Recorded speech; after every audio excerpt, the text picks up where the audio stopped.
Bienvenidos a Marketing Hack Show, donde con entrevistas profesionales aprendes sobre marketing digital y ventas de manera simple y práctica. Escucha experiencias para aplicarlas en tu trabajo. Marketing Hack Show.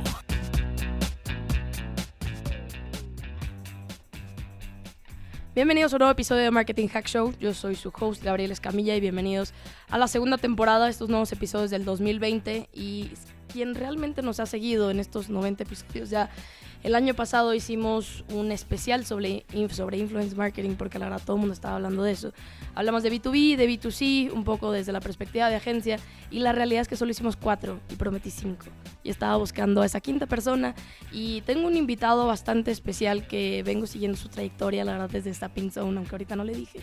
Y cuando vine a Ciudad de México tenemos un amigo en común y me invitaba a una de sus grabaciones. Empecé a conocer un poco tips de conducción también, y recientemente estuve en Roger Presenta. Entonces quería invitarlo para hacer esta quinta parte de, pues no tienes que depender solamente de los followers, hay que hacer algo más.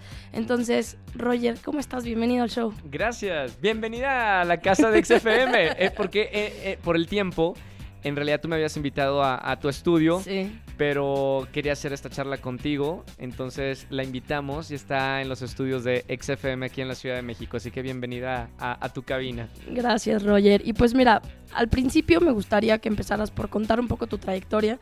La verdad, lo que quiero contar en este episodio es un poco de la mucha trayectoria que tienes como creador de contenido, porque para mí eso es lo que eres, independiente de los formatos que has hecho. Entonces cuéntanos, yo creo que los últimos 15, 20 años, no sé cuántos años tienes de carrera, cuéntanos en qué has participado y cómo se ha ido transformando, sé de libros, sé de los shows, pero danos como en 2 minutos un resumen. He tenido la fortuna de probar diferentes plataformas.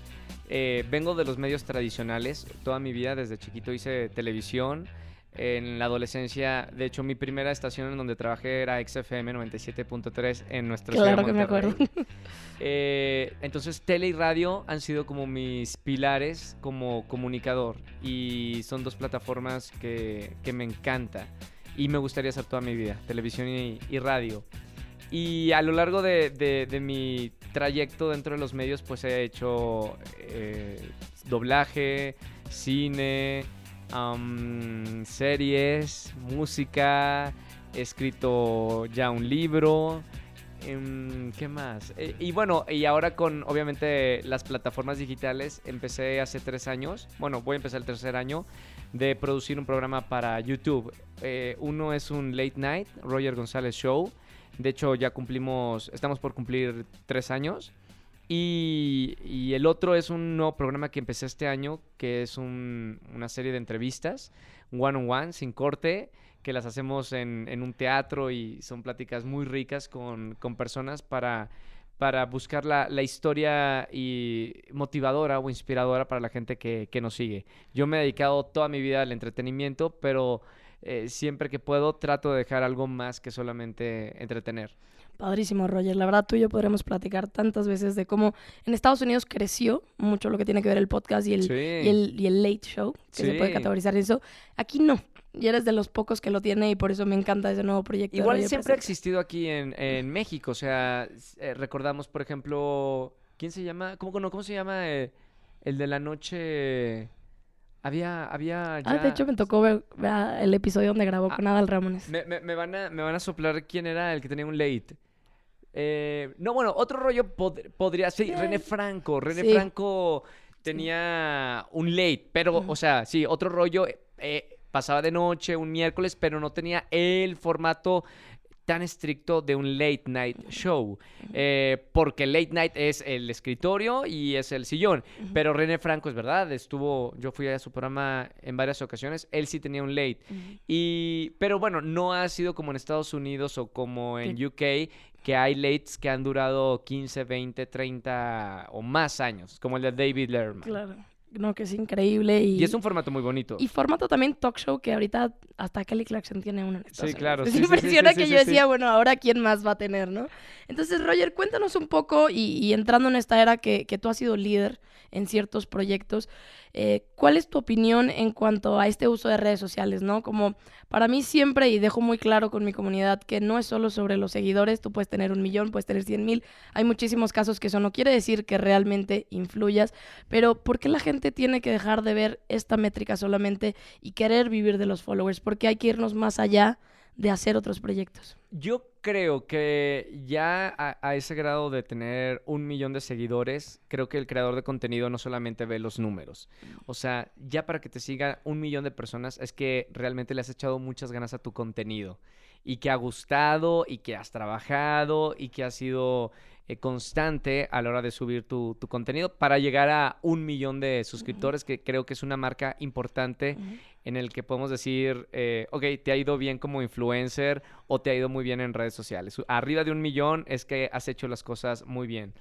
Personalmente, siempre me han gustado las redes sociales. De hecho, fui de los primeros en todo el país en tener Twitter. O sea, se creó Twitter y yo estaba, de hecho, me acuerdo, obviamente, mi primer tweet, el primer año que Twitter existió. Yo estaba en Walt Disney World, en un viaje de trabajo, y una amiga de Estados Unidos me dice, te voy a escribir esto por Twitter. Y yo, no tengo Twitter. Entonces abrí mi cuenta de Twitter y mi primer tweet creo que dice algo así como, estoy en Walt Disney World y algo así. Pero escribí que estaba ahí en Orlando, en Florida. Y siempre me han gustado las redes sociales. O sea, desde MySpace, compartiendo mi música, porque antes hacía más música de lo que hago ahora. Twitter... High Five también, para conectarme con gente de otros países del mundo. Creo que las redes sociales, me llevo muy bien con las redes sociales, me gusta mucho conectarme con la gente y creo que es una gran ventaja. O sea, yo nací sin todo este auge de las redes sociales y la vida era de una manera. Una vez que se creó Facebook y YouTube y Twitter y todo esto, la vida la comunicación es completamente distinta. Entonces, tengo la fortuna de haber vivido como las dos partes de la historia. Lo mejor de no haber tenido o crecido en redes sociales y no estar pegado en una pantalla, ahora que todo mundo se comunica por redes sociales. Entonces, yo estoy como en la media del beneficio y de las desventajas de estar presente en redes sociales. Roger, ahora cuéntanos un poco, porque claro, tú has estado en diferentes redes sociales, pero hay que aceptarlo. Ahorita la atención es súper difícil. O sea, no sé si te has dado cuenta, pero a veces cuando yo estoy en mi departamento está YouTube y aparte estás en el celular o estás en la laptop o estás como al menos con 2 aparatos electrónicos. Multiplataformico. Exacto. Entonces, la atención, y la verdad, tanto para personas que trabajan individual como freelance o quieren sus proyectos, batallan porque dicen como, tengo que estar ahí haciendo ruido, o ahora con el famoso coronavirus, tengo que estar haciendo contenido coronavirus. Entonces, ¿cuál es tu recomendación para que uno no sature en las redes sociales, no estén haciendo cosas nada más para llamar la atención, sino realmente contenido de valor? ¿Cuál ha sido como, pues, un consejo que podrías dar? Mira, creo que el contenido tiene que ser bien curado. O sea, no podemos, como dices tú, subir contenido solamente por subir contenido. Creo que la pasión de comunicar algo o compartir algo es la prioridad antes de usar las redes sociales. Las redes sociales llegan a cientos de personas, miles o millones de personas. Creo que tiene que ser muy importante que tú y tu prioridad sea querer compartir algo con alguien. Y no ser famoso o tener números o subir contenido solamente por subir contenido, porque no es como el camino del éxito en cuanto a la creación de contenido. Cuando realmente estás comprometido con lo que haces y trabajas por eso y quieres realmente como compartir, y es tu prioridad, compartir algo con otras personas y conectarte con otras personas, creo que ahí tu contenido se vuelve valioso y puede llegar a más personas, y más personas les va a gustar, y creo que ese es el camino del éxito en redes sociales. Ahora, el Roger de hace 10 años no es el mismo que hace 5 años. No, por supuesto que no. Exacto. Entonces tú has estado con diferentes proyectos, diferentes vivencias. También a lo mejor no siempre has vivido en Ciudad de México, claro, no tengo idea. No, viví en Argentina 10 años. En Argentina, ¿cierto? Entonces, ¿cuáles son tus aprendizajes que has tenido, Roger, evolucionando? y cuáles serían como los consejos que les darías a las personas, pensando en que tu marca ha ido evolucionando y que es muy importante la marca personal dentro de un proyecto o una empresa? Bueno, creo que evidentemente cuando trabajé en Disney durante estos 10 años, Disney se encargó de ponerme una marca, un sello que con el tiempo me he dado cuenta que jamás pasará. O sea, creo que los que hemos hecho proyectos con Disney, como los artistas internacionales que conocemos, Miley Cyrus, Selena Gómez, Britney Spears, etcétera, se quedan marcados de por vida con este sello de Disney. Y la verdad está bien padre, porque la gente que creció conmigo sabe cómo soy. Yo estaba en un programa, y lo mencionabas al principio, Zapping Zone, donde entrábamos a las casas de millones de personas durante estos 10 años que estuve en Disney. Es obvio que la gente sabe cómo soy, en gran parte de lo que soy. Más allá de ser un conductor de televisión, la gente creció conmigo y sabe cuáles son mis valores, qué es lo que me gusta, qué no, qué hago, etcétera, por estos 10 años que estuve con Disney. El problema es, obviamente, recién salí, qué tenía que hacer para quitarme como esa imagen de niño Disney, y que era feliz y que no pasa nada y que no podía hablar, por ejemplo, de algunas situaciones que pasaban en el mundo, y que yo ya tenía ganas de también ser una voz de situaciones complejas en el mundo, Claro. o injusticias, etcétera. Todo eso es gracias a Disney, porque Disney me inculcó la importancia de tener un valor social como comunicador, y no podía hacerme vista ciega ante muchas cosas malas que pasan en el mundo teniendo una voz tan importante en Latinoamérica. Salgo de Disney y los 2 proyectos que elegí eran completamente distintos a lo que había hecho. Uno era una obra de teatro con un personaje dramático que hablaba de las drogas, que hablaba de toda esa época de España, cuando salió Franco del poder, en el musical de Hoy no me puedo levantar. Era un personaje pues muy fuerte.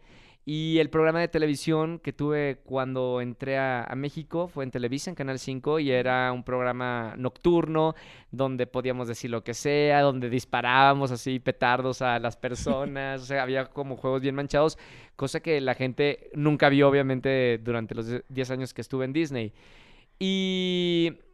Y evolucionar la marca significa también como crecer con tu público, porque me pude haber quedado en Disney durante mucho tiempo y yo tomé la decisión de crecer con mi público.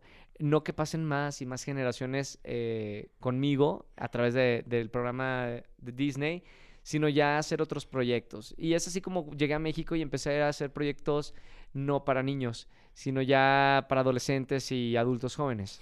Y es muy importante porque también pasa con las marcas, o sea, hay empresas que ya es generacional, ¿no? Hay gente que no se quiere quedar en esa generación, sino que realmente queremos crecer contigo. Y está bien, realmente no es un error. O sea, en algún punto tienes que madurar, tienes que evolucionar y empiezas a ser ambicioso y te cambias de Puede proyectos. ser, o sea, yo no estoy en contra de los que, por ejemplo, hay amigos que siguen trabajando en Disney, de cuando yo trabajaba en Disney. Topa, que es un superconductor que hacía Playhouse Disney, o sea, el programa para niños, y hoy sigue haciendo el programa de Playhouse Disney y sigue haciendo gira y es exitosísimo haciendo contenido para niños. Talia, ¿cómo se llama la reina de los niños? Tatiana. Pues está bien. Shusha, ¿cuántos años estuvo? Claro. O sea, haciendo, no importa, o sea, no es necesario que evoluciones con tu público. Cada quien toma la decisión que quiere. Si tú te quieres dedicar al público infantil, qué cool. Si te quieres dedicar al público juvenil, súper bien. O si quieres solamente el público adulto, está bien. Son decisiones, no está mal y bien. Dentro de lo que yo decidí era acompañar a mi público y crecer con ellos y ir evolucionando los proyectos para no quedarme solamente haciendo productos para niños o adolescentes, sino también acompañar a la gente que evidentemente está creciendo conmigo. Y es un súper buen consejo en el momento de, uno, obviamente pensar en tu audiencia, si tomas la decisión de cambiar, adaptarte, y si no, está bien, simplemente si eres bueno conocerla. Haciendo contenido para el público al que vas, por ejemplo, en YouTube, los polinesios, pues los polinesios ya no tienen 16 años, claro. O sea, tienen 28, no sé cuántos años tengan, y ellos siguen con su público, pero son los número 1 y ellos decidieron hacer contenido y obviamente su público crece y van pasando generaciones y nuevas generaciones por ellos, pues es la decisión que ellos tomaron, ya está bien, porque son los número 1. Roger, me gustaría tocar un tema que es la parte de lecciones aprendidas. ¿Cuál es una lección que te tardaste en aprender? O sea, que te dijiste como, o sea, ya fue mucho tiempo, ahora sí ya aprendí a esto, pero enfocado en creación de contenido. Porque hay muchas cosas que tienes que pensar y cuidar cuando haces creación de contenido, sobre todo ahora que estás enfocado en YouTube y Spotify, digamos, como 2 plataformas principales. Pero, ¿qué es esa lección que dijiste? Esto me tardé en aprender, pero ahora ya no lo hago. No, creo que al contrario. O sea, una lección que aprendí es a poder hablar un poco más como yo hablo con mis amigos. O sea, yo trabajo en televisión desde los 11 años y hay un lenguaje como tienes que comunicarte en televisión. No puedes decir maldiciones o... ¿Sí me explico? O sea, hay como un lenguaje particular cuando trabajas en televisión abierta o en radio, etcétera. Y me costaba mucho trabajo al principio decir... pues como hablo como cualquier otra persona, a lo mejor con maldiciones. O sea, entonces me hacía mucho ruido cuando hacía... o programas en YouTube o, ¿sabes? Fuera de los medios tradicionales. Y aprendí que para esto son las plataformas. O sea, es otro lenguaje completamente distinto. No tengo que usar el mismo lenguaje que uso en la radio o en la televisión cuando estoy en redes sociales o en YouTube o en un podcast. Que tengo la libertad de ser más como soy yo. Y es un gran beneficio para mí como comunicador mostrar esa parte que no conocía la gente. La gente me conoce con el lenguaje de televisión abierta o radio, pero ahora también la gente conoce la otra parte de mí, que también es parte de mí. Claro. Y para finalizar esto, la gente me conoce mucho más de la totalidad. Y por eso yo creo que conectas mucho más que la gente, un conductor, que un actor, que poco conoces del actor. Y del conductor, pues sí, lo sientes más familiar porque sientes que lo conoces más. Claro. Roger, me gustaría hablar de las fórmulas de contenido. Por mucho tiempo se conoció y creo que sigue siendo, no tengo actualizado el dato, pero que en México se consume mucho YouTube. Es el número 1. Es el número 1. Es el número 1. Pero no es tanto contenido de educación, es más contenido de entretenimiento. Sí. Entonces, ¿cuál sería tu recomendación hablando de fórmula de contenido, secretos de contenido, si tengo que ser tanto porcentaje educativo, pero tanto porcentaje entretenimiento? ¿Qué es lo que tú has aprendido? Porque la verdad, YouTube es, el segundo buscador más importante, ¿no? El primero es Google. Sí. Pero mucha gente no le explota, ¿no? O no va más allá de enseñar un video con mi producto o enseñar O sea, realmente tiene que ser un contenido, vamos a hablar de la palabra innovador, ¿no? Para que la gente tenga ese compromiso. Pero, ¿cuál sería tu recomendación hablando de una fórmula? ¿Cómo tiene que ser un contenido? No, pues depende de lo que sí sepas hacer y lo que te apasione. Es verdad que YouTube es para entretener, pero de hecho estuve en el último Brandcast de YouTube y subió la directora de Latinoamérica y YouTube ahora está con ese enfoque que acabas de decir de enseñar. How to do. Es como lo nuevo de YouTube. ¿Dónde puedo aprender a hacer un pastel, a crear una tipografía, a aprender algo? Está YouTube. Y a eso va enfocado ahora todo lo nuevo de YouTube. Entonces tienes que ver, o sea, tu contenido, ¿qué es? ¿Es entretener? Pues está muy bien. Si haces buen contenido de entretenimiento. Pero también tienes que tener en cuenta que YouTube es una gran plataforma en donde la gente va a aprender diferentes cosas. Es por eso que yo hice con mi equipo este nuevo programa, Roger González Presenta, en donde la gente tiene algo más que solamente entretenerse, que es motivarse e inspirarse a través de las historias de las personas que van al programa. Y de hecho es una nueva tendencia que todavía no llega en México, espero que pronto llegue, pero en Estados Unidos le están llamando docuseries, que al final es como tipo My Next Guest Needs No Introduction o Shine On de Reese Witherspoon, que está increíble. O los Obama que hicieron un documental. Exacto. Que entonces, ganaron. La gente quiere escuchar historias de las personas porque se quiere sentir identificados. Esa es la realidad. O sea, por más cliché que suene, y siempre hablo de la gente no quiere que le vendan, pero les encanta comprar, ¿no? Sí. Esa es la realidad. Entonces se necesitan esas historias. Última pregunta, Roger. Si tuvieras que hacer todo de nuevo pero ya con el conocimiento que tienes hasta ahora, pero tuvieras poco presupuesto y te quieres enfocar en 1, 2, 5 proyectos, ¿qué harías diferente? ¿O qué es lo primero que harías? Me encanta la plataforma de YouTube. Nunca había creado algo, o sea, siempre yo llegaba a los proyectos ya creados, a grandes proyectos, a grandes producciones. Y experimenté lo que significa producir. Es decir, desde una idea, cómo verla, cómo preproducirla, cómo producirla y cómo postproducirla y cómo verla ya en la plataforma que quiera poner ese contenido. Y ha sido un camino increíble para mí el aventarme a producir por primera vez en mi vida, que fue Roger González Show, y formar un equipo, y formar la idea y el concepto del programa, y la escenografía, y el contenido que íbamos a hacer, y las redes sociales. Y me está fascinando mucho ese proceso de crear. Antes llegaba a procesos que ya estaban creados. Claro. Y creo que para allá va mi carrera y mi pasión. Ahora estoy produciendo 2 programas para YouTube y un programa para podcast. En un futuro me gustaría producir a lo mejor un cortometraje o un documental, que ahora lo dices y me llama mucho la atención, de que la gente cuente.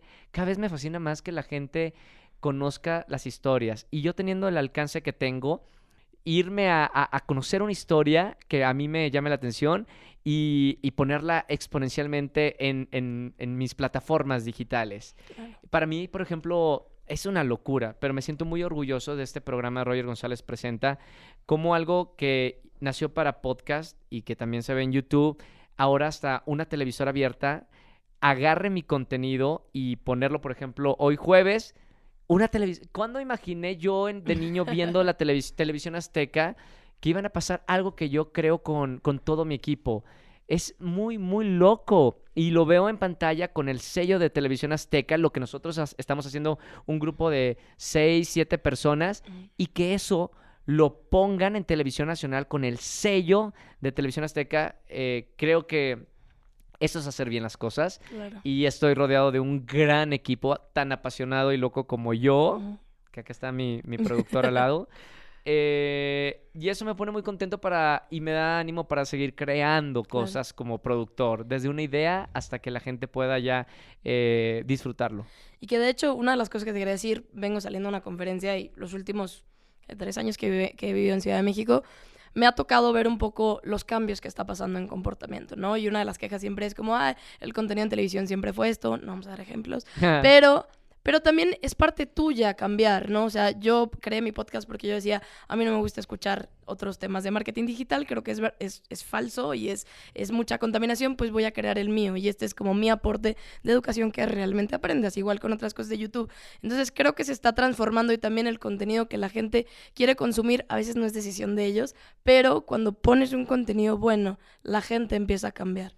Entonces creo que México necesita más iniciativas como estas y estos espacios donde la gente cuente su historia.